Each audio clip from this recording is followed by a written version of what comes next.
Hello everyone and welcome back to Let's Play Illusion of Gaia. In the last part we got into the town of Dao, and now we're going to continue on and see what we can find in the near place. Here's Neil, by the way. You're actually required to talk to him. I think I mentioned that you weren't last part, but I was wrong about that.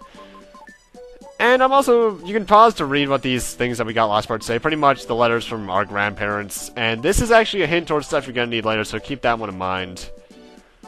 But now that we've done all that, really, you should have just paused if you want to read the dialogue, because really, at this point, I just don't give a crap at this game story. We have access to what is really the final dungeon in the game, the Pyramid. Oh boy, this place. I hope you have quite a few, freaking herbs saved up, because you're probably going to need quite a few in this dungeon. Though, you will be using dark space fairly often, so you have the ability to use that. In fact, we're going to be using dark space immediately. Whoa, a new statue! But first, let's talk to Gaia. After healing you, she'll actually give you an item. You need this item to progress, and we have actually got the aura. This is the last, well, actually, is it the last key item? I think it is. Should be. Well, essentially, it is. Well, first off, it's going to allow us to use a new ability with our new transformation over there. And I'm actually going to use an herb just for the sake of using it, so I could have more inventory space. Because there are 5 red gems in this, red jewels in this place, and I'm going to need to use them all immediately. So I might as well have that extra inventory space. But this is the final transformation in the game that you only get access to here and in the next area, Shadow. And he is weird. Essentially, he's spirit energy from the comet, given physical form. And my god, he looks so cool! The Super Nintendo could pull some cool stuff off graphically, I will say that much. Now, mind you, all it is some really good sprite work. But what the aura item is, it's actually a second ability with him. If you equip it and press B, you'll go into the ground, and if there's ability to, if the area allows you to, rather, you can fall to the ground. We got the first red jewel right here. You're going to be using that frequently in the 3 areas you can be Shadow in this place. And welcome to the main gimmick of this place, this floor. There are 6 doors here, each one leading to another area. You can only use certain characters in certain ones. Since I'm shadowed already, I'm going to be doing the doors I can do with him first. Starting with door 2. Also, I love this place's theme. It's really good.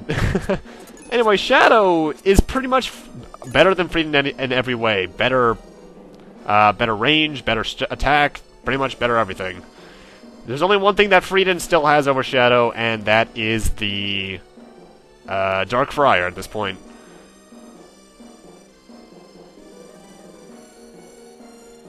Plus, he's cool because he floats instead of actually walking.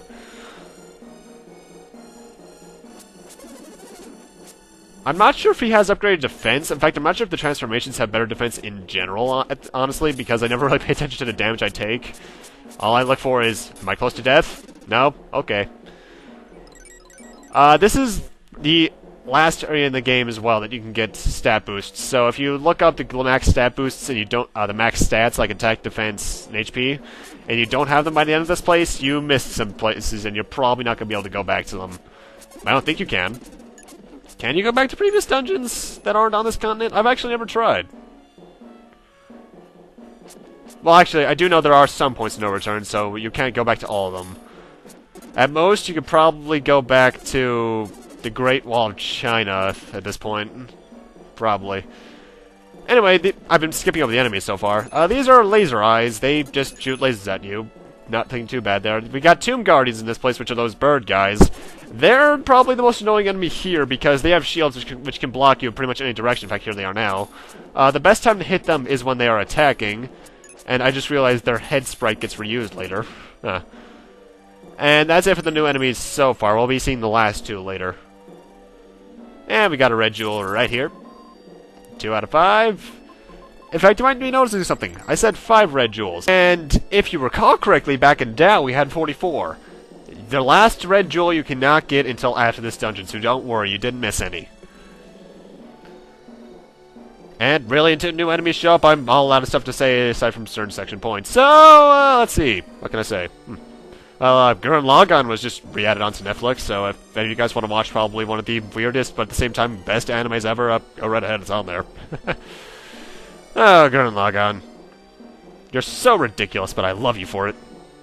Plus, you have a kick-ass soundtrack. Anyway, stuff I can actually say. At the end of every single door, room, place, you get a lithograph, which is essentially a pyroglyph. In fact, that's actually what it's called.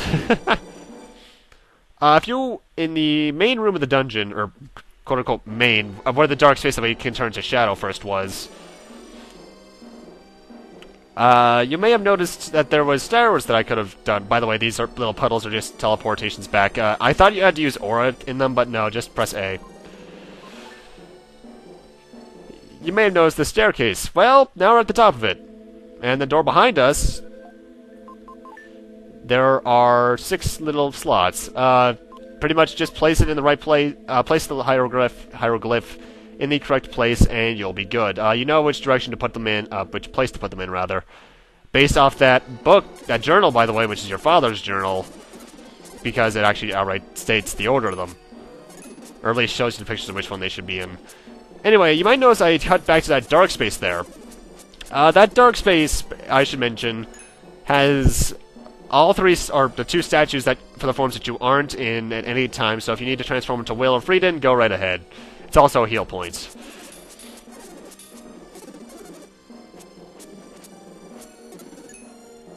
In fact, I will say there is quite a bit of cutting in this. Like, in the rooms where we get the higher... Oh, anyway, first off, the third enemy here, invisible bird heads.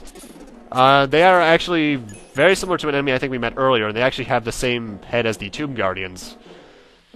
Really, the only way you're supposed to know that they're there is if they fire at you, or if you check the radar thing that you have by pressing start.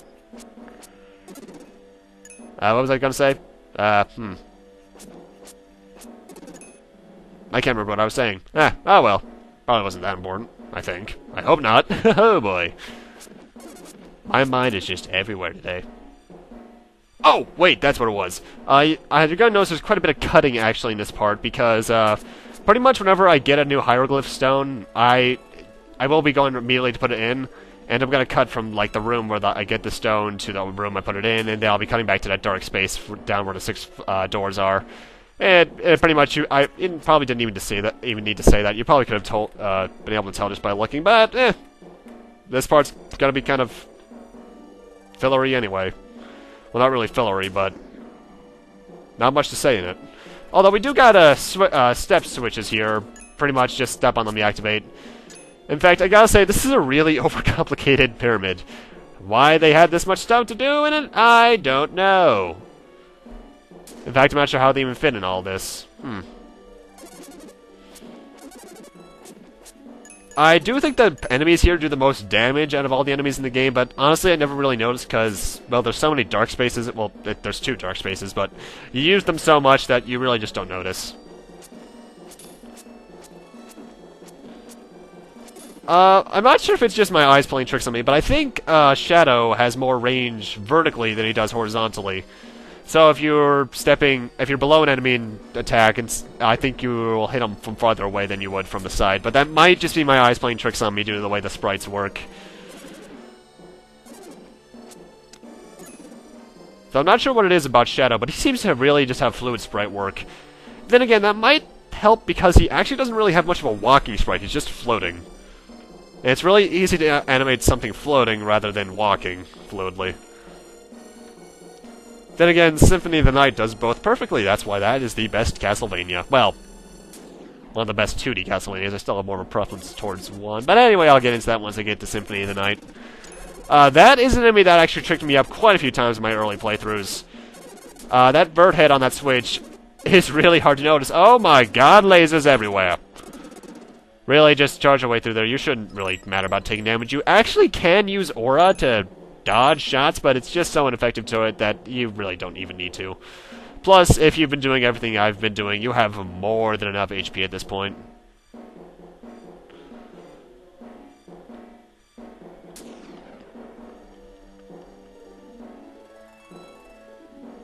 And here's the lithograph. Or pyroglyph stone. Why is it called 2 things? I probably just don't know many terms when it comes to Egyptian stuff. That's probably very likely, actually.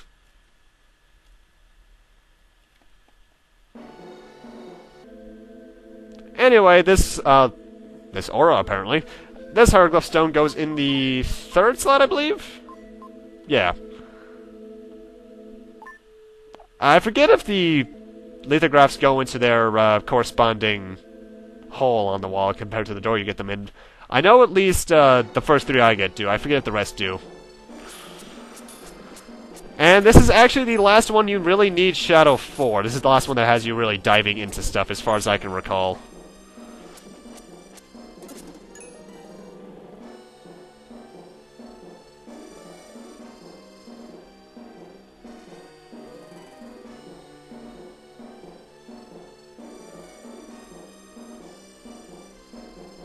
Also, keep this little area that I'm in right now in mind. I'm actually going to be cutting back here later for reasons that you'll see. Well, later.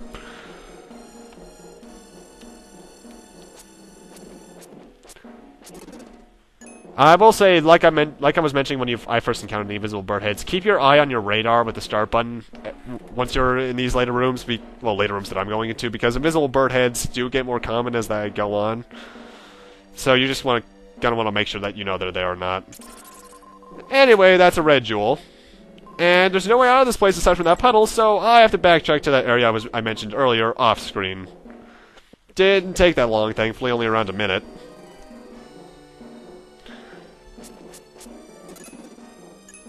I don't know why I went for these dark points, because honestly, I already have, well, I have max.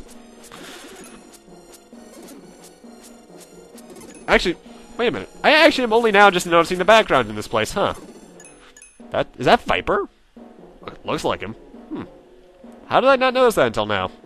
Then again, backgrounds in dungeons aren't really things to pay attention to unless you intentionally do so. Eh.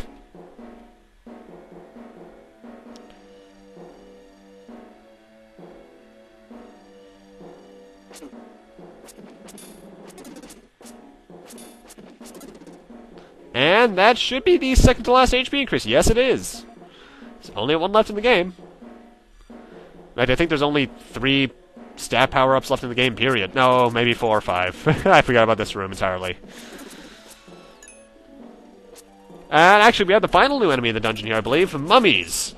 They are technically 2 enemies in 1, because the actual mummy, which really doesn't do much, it just really walks in your general direction. And then you got the spirits that come out of them, which have more HP, and I think that's about it. All they do is really try to touch damage you. Nothing too bad. You think a mummy, which is a rather threatening enemy in quite a few games, would be harder than that, but nope. In fact, I can say for a fact that the mummy is one of the harder bosses in Castlevania 1. Though in Castlevania 1, I think the hardest boss in general that's not death is probably the Frankenstein's monster. Though honestly, if you're not cheesing death, you're doing it wrong. I hate death in every Castlevania game. Pre-4, at least. No, even in Rondo of Blood he's pretty annoying.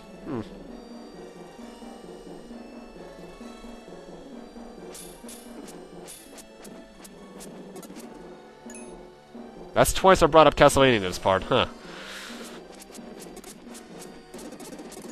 Really? Nothing much else to say for the rest of this part. Luckily, well, actually, no, there will be some later. Huh.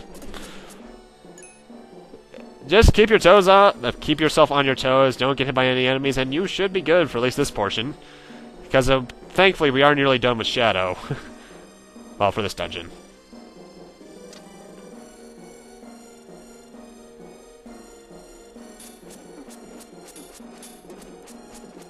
Actually, by the time this comes out, Smash 4 might be out, so, wonder how that's gonna be. Because, let's see, this is probably gonna be 21 parts long. Superstar Saga's around 30. Yeah, this might be up by December. I know I say that quite a few times, but it honestly might be. Anyway, this lithograph goes in the 5th slot. And now I'm Will.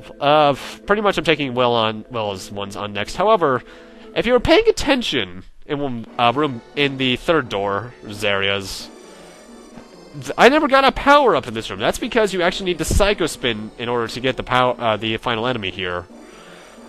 And it's an invisible bird head right there. And there's also a red jewel in here, so I kind of need that. And now we're done with the third door. All that's left is doors 1, 4, and 6, I believe.